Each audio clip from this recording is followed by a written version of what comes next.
ক্যারিবীয় অঞ্চলে ভয়াবহ তাণ্ডব চালিয়েছে হ্যারিকেন মেলিসা। জামাইকার পর আঘাত হেনেছে হাইতি ও কিউবায়।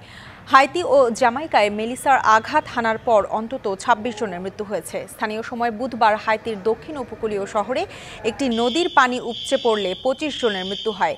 শহরের মেয়র জানান, ধ্বংসস্তূপের নিচে এখনও অনেক মানুষ আটকে আছেন। এদিকে জামাইকায় গাছ চাপায় এক শিশুর প্রাণ গেছে বলে জানিয়েছেন দেশটির প্রতিমন্ত্রী আবকা ফিটজ হেনলি।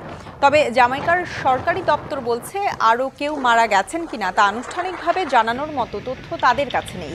এদিকে যুক্তরাষ্ট্রের জাতীয় হ্যারিকেন কেন্দ্র জানিয়েছে, জামাইকায় আঘাত হানার সময় মেলিসা ছিল প্রচণ্ড শক্তিশালী ঘূর্ণিঝড়। পরে কিউবার উপকূলে প্রবেশের পর এটি ক্যাটাগরি ৫ থেকে দুর্বল হয়ে ক্যাটাগরি ২-এ নেমে আসে। কিউবায় অন্তত ৭,৩৫,০০০ মানুষ আশ্রয় কেন্দ্রে রয়েছেন।